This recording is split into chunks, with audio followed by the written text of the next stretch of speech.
everyone. Welcome to our family meeting. We have a special guest today to our right or left, right. My name is Karen, and I'm one of your recovery coaches. I'm going to give Orchid some time just to introduce herself before I go on to give you guys some announcements. Hi, I'm Orchid Jackson. I'm a CPRS specialist also, but I work for Maryville. I'm stationed over in Camden at the VOA.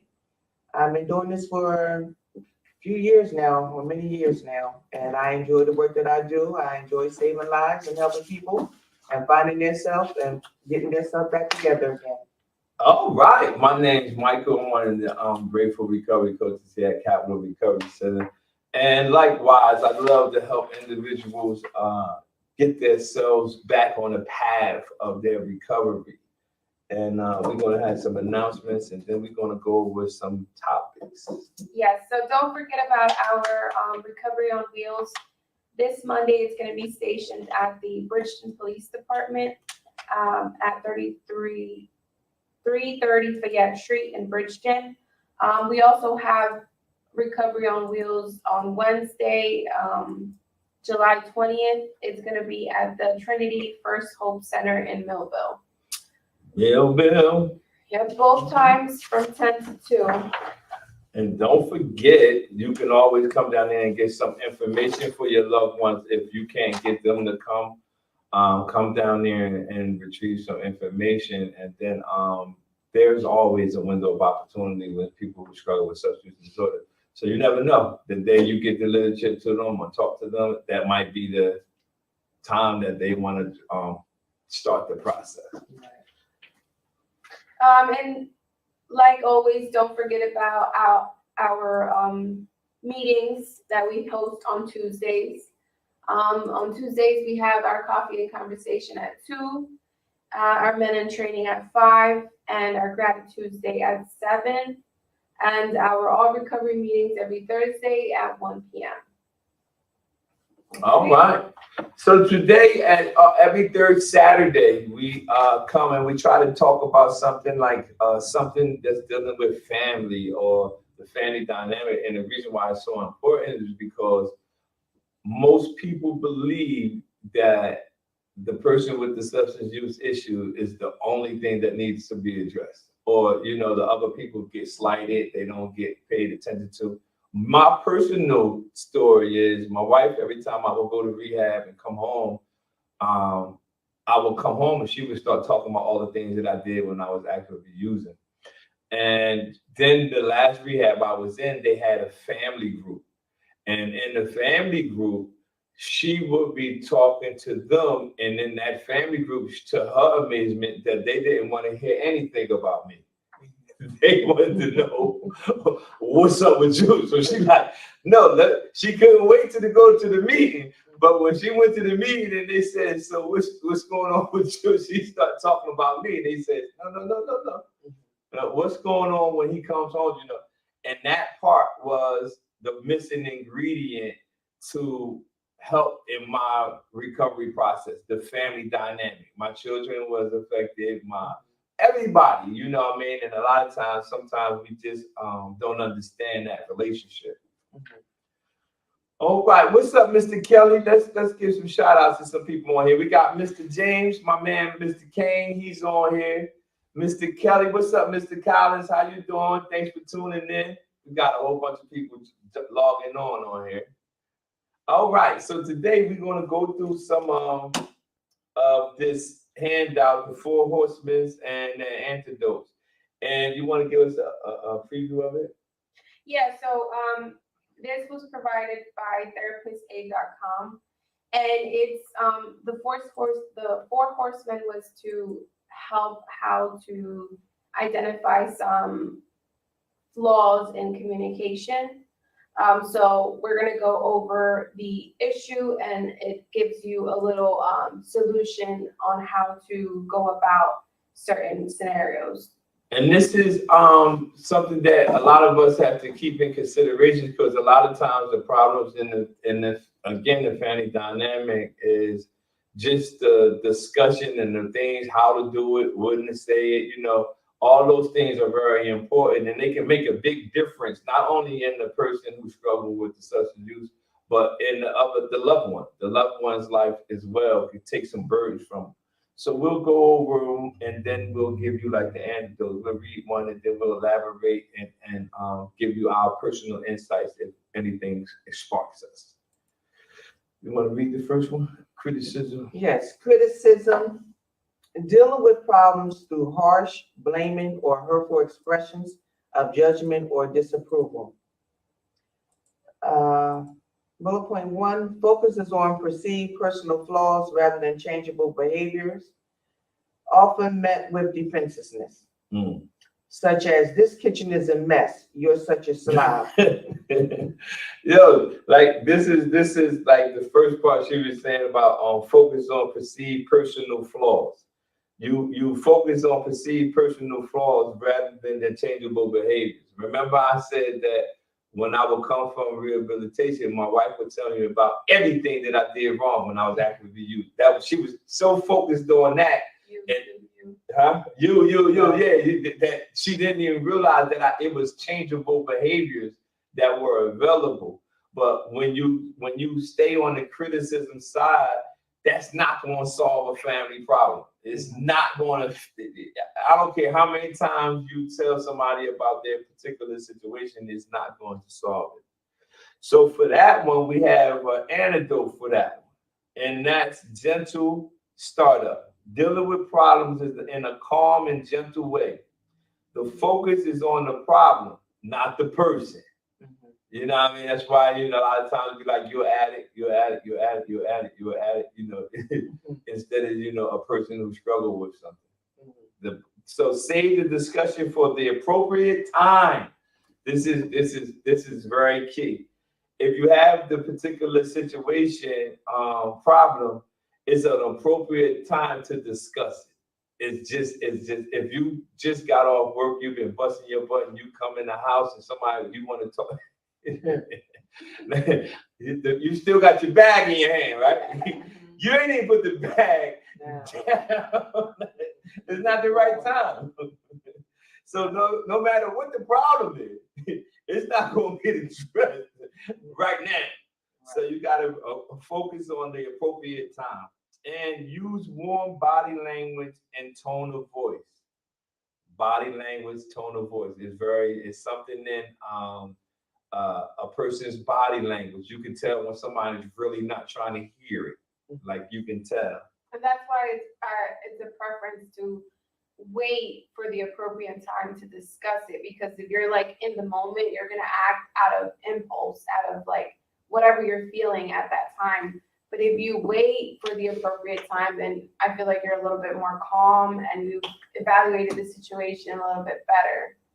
I believe that's true. Yeah, that's true.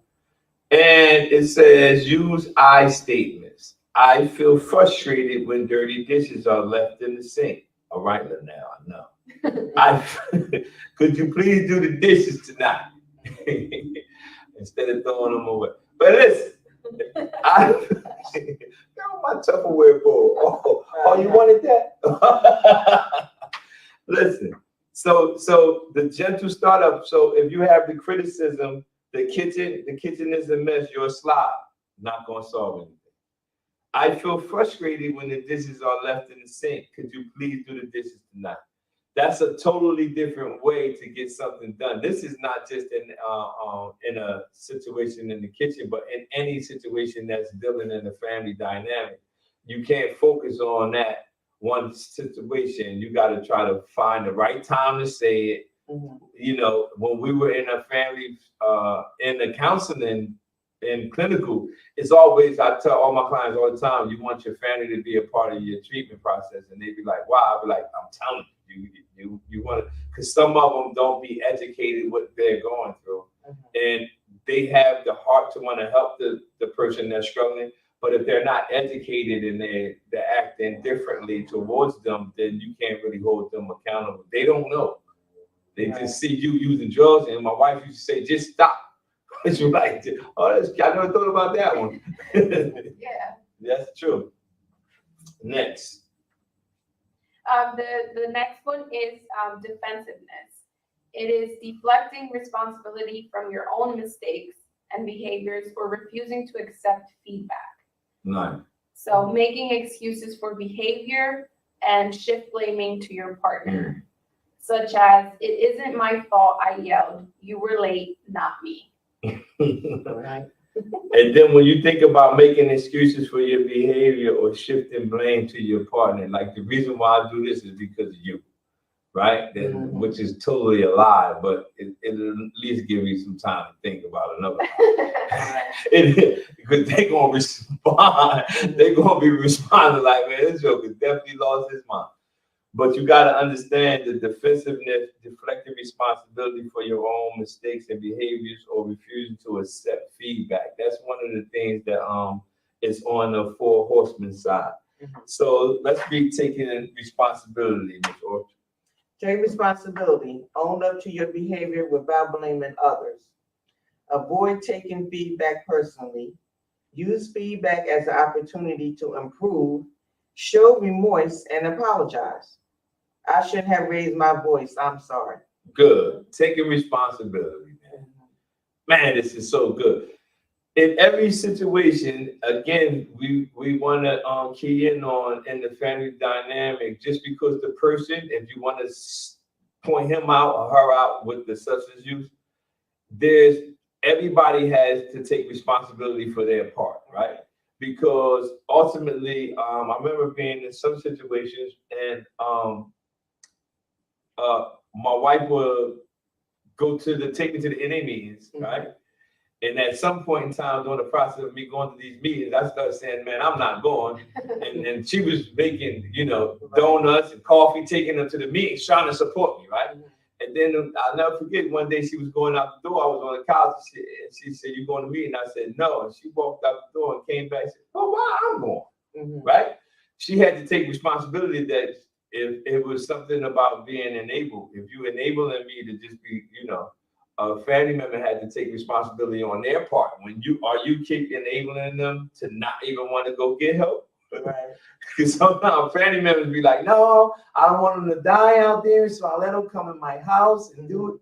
All that. No, you got to take responsibility. You're not helping the problem. Right. But if you don't take that responsibility, say, you know what?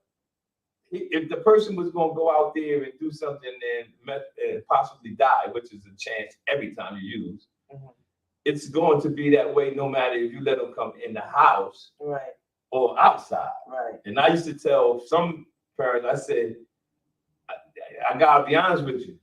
It'd probably be worse if you came in that house and that person, right. It would be so bad because you would have a vivid picture of this person in your house and they had possibly died or something. Right. Because it's just like when you take responsibility for your own behavior, you need to step up the game.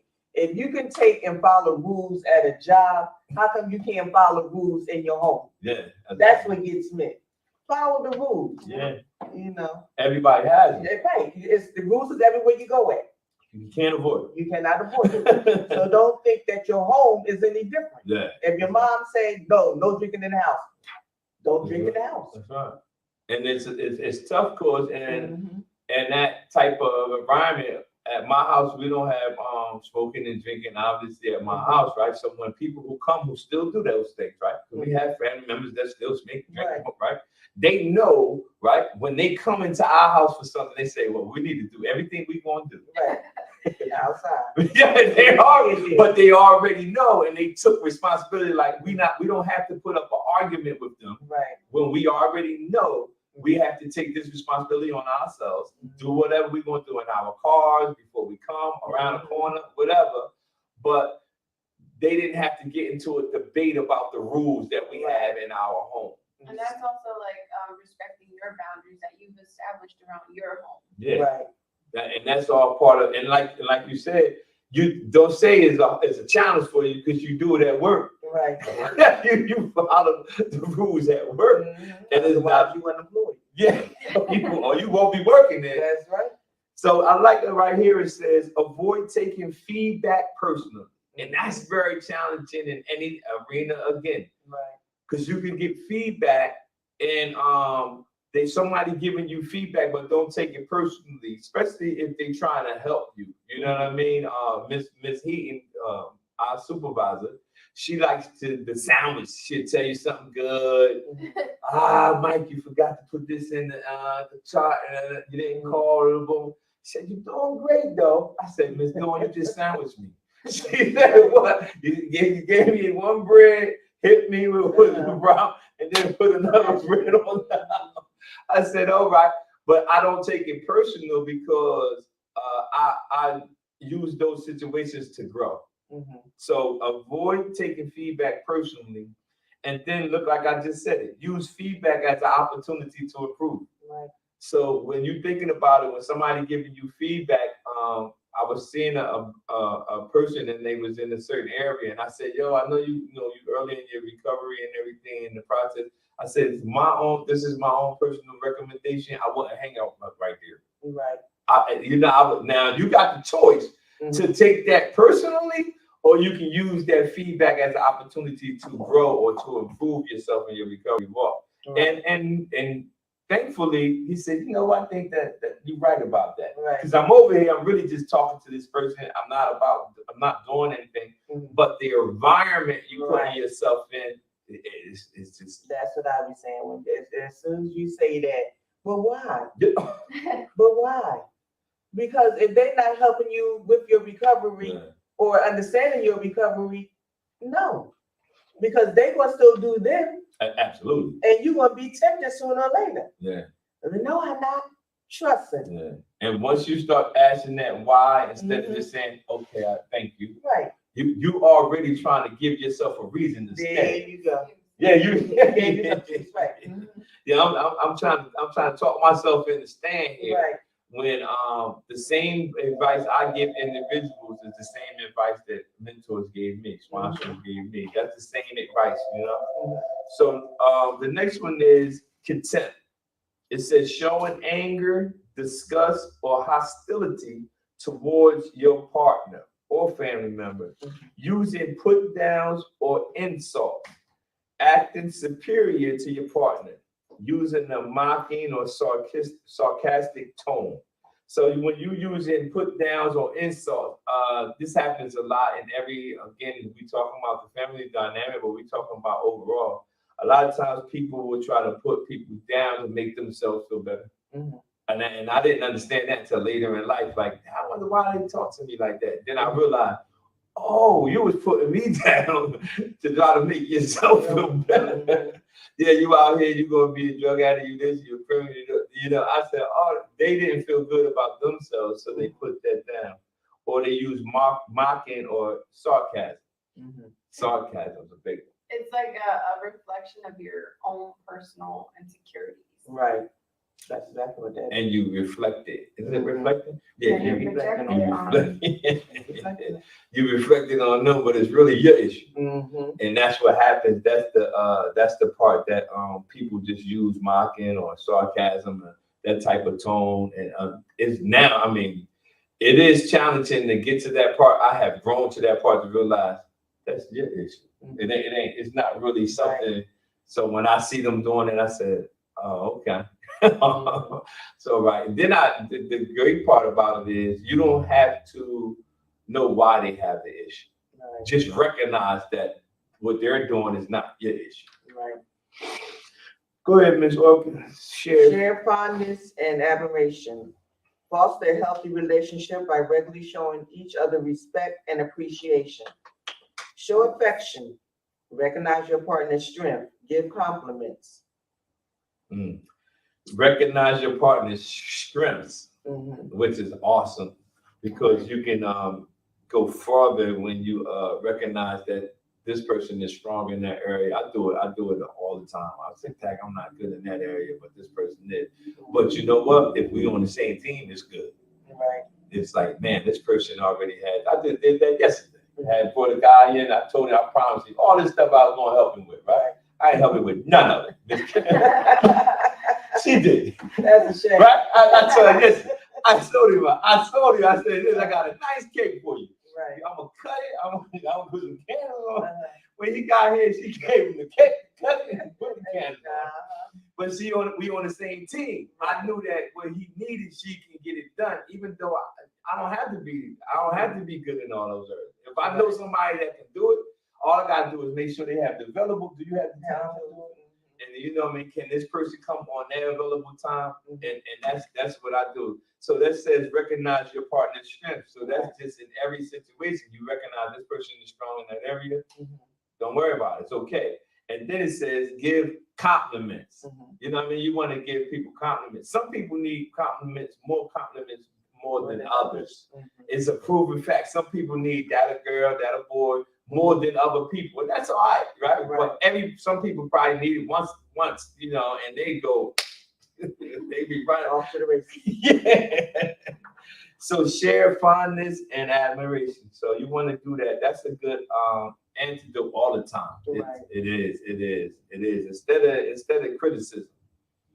Instead of that. Where we at? Stonewalling. You want me to read it? Stonewalling, emotional withdrawing, shutting down, or going silent during important discussions.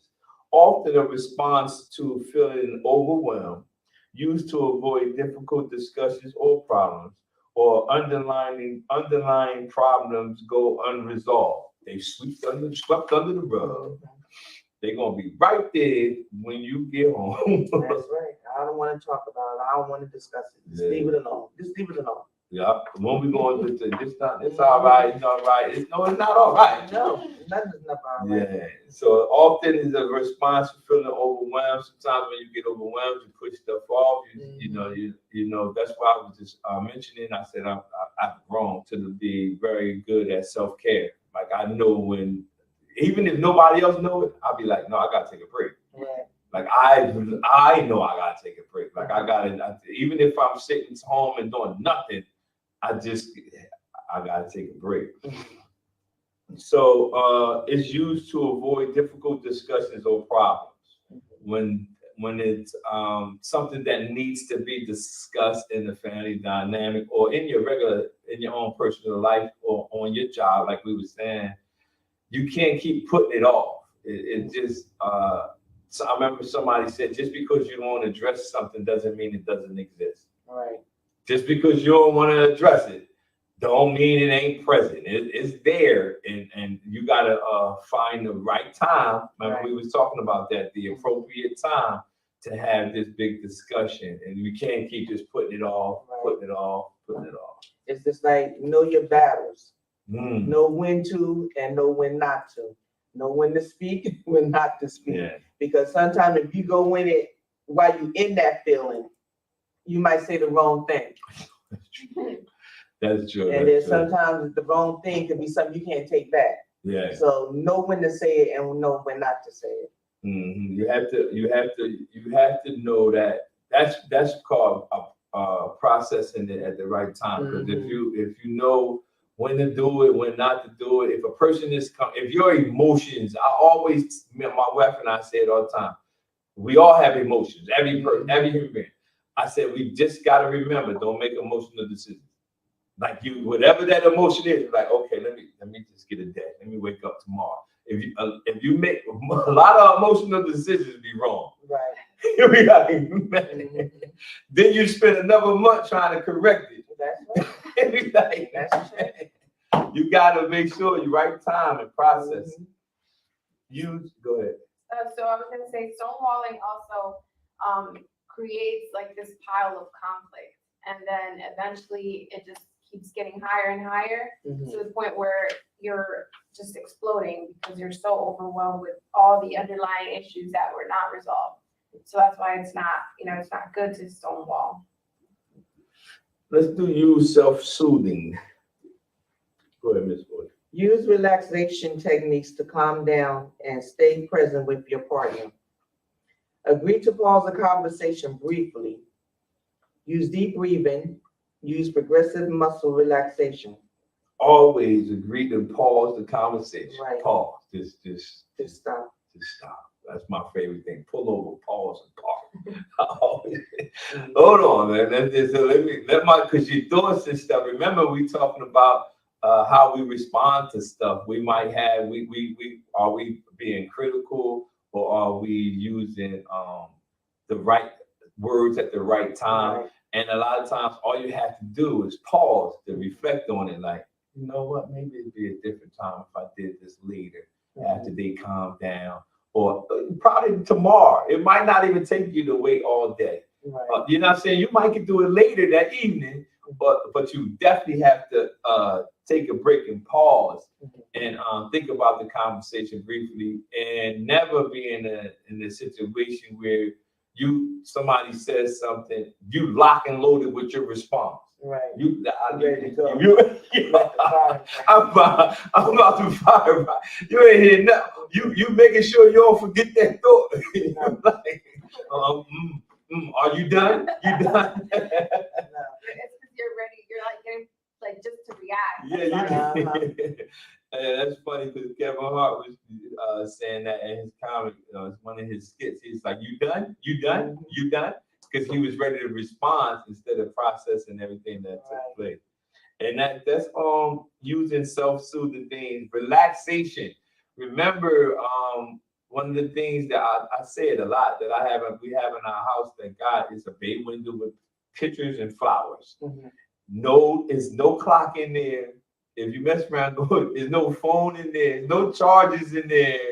It's 2 couches, some pillows, a bay window, pictures, and flowers. And you just sit in there, you can just relax. And that's time, you might not have that scenario, but you have to do that in your life as well. And take the time to reflect and relax, and try to get some type of relaxation time every day. Every day. I mean, literally, I'll go downtown Bristol where the waterfall things at, and I'll just sit there and just listen to the water. A lot of people think that's nothing, but it's major for me. Right. It's major. I'm sitting there just, I don't want to think about that. I want to, you know what I'm thinking about? Listening to the water. I try to think, if it's possible to turn our brains off, that's as close as I can get. Let me listen to the water. I'm focusing on the water, but everybody can find that time. All right. What else we got? Urge surfing. It actually, if we're gonna do it, it actually ties into Okay, you can do it. the use of self-soothing. Let's see. Go ahead, Miss Karen. So urge surfing is a technique for managing your unwanted behaviors. Rather than giving to an urge, you will ride it out like a surfer riding a wave. After a short time, the urge will pass on its own. That's so true. So it's kind of like Yes, it is. like the deep breathing technique. It's so true. When you everybody, I tell recovery clients, participants, whatever terminology you want to use, I tell them all the time, whenever you have that type of thing, talk to me about craving and everything. And one of the test questions on the CFGC is, when a person has that, what do you do? It says normalize the situation, meaning tell them it's normal. Like, that's what that means, normalize. When you have it, you just got to ride that out. If you can ride that out instead of acting on that craving or that urge, trust me, you'll ride it out just like a person surfing on a wave. Right. That is so true. You have to practice it. I ain't saying you're going to ace it automatically. Right.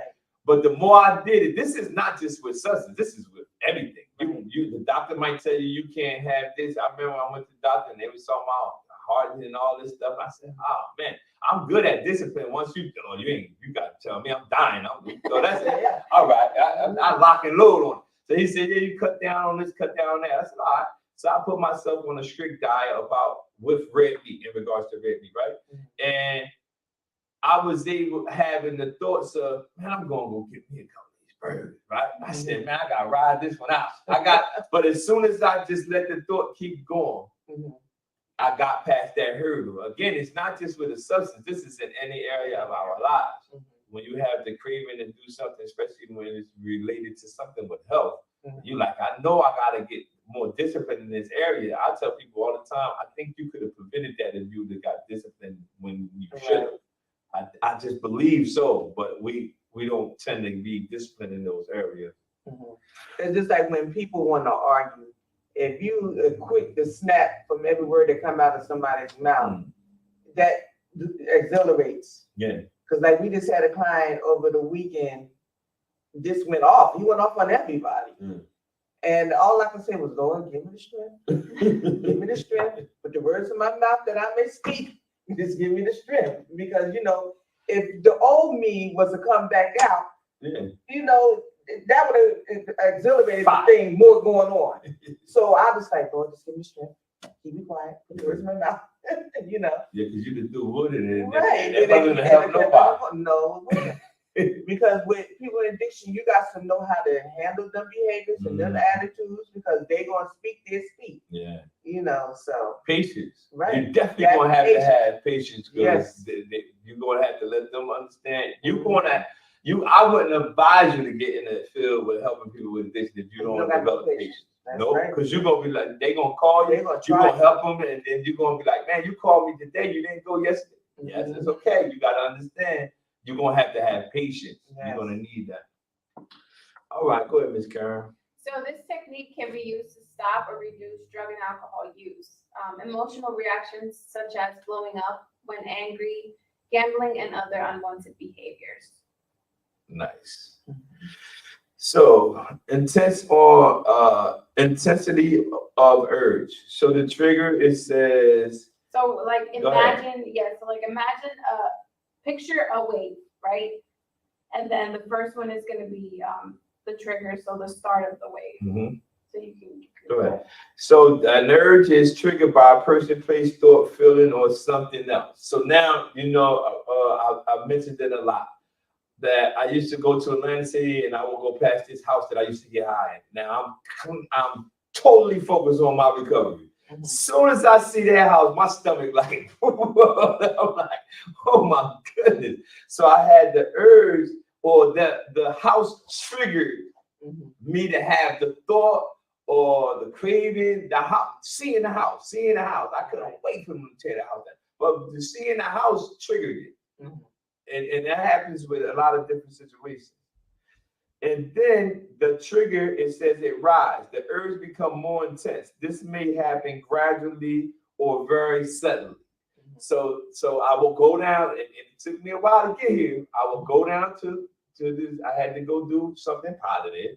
Ride past this house, leave past this house. And mind you, the house is doing it. I already know. It's like I'm not smelling anything. It's just bringing this urge to do what I used to do. Right. And then it says the urge reaches its most intense point. It may feel as though if the urge will never go away. It's like I'm like, man, am I about to go to this house? Like it feels, that's how strong it is. That's why when I was saying that you got to normalize it with the people that you're talking to and let them know that, yo, I understand what you're saying. It's a normal thing that happens in the process of recovery. And then, mind you, we riding it out. It says the urge loses intensity and eventually it fades away. Right. So the more I kept going past this house and I had this urge, the more I deviated from the course. You know what I did? I went another way. Right.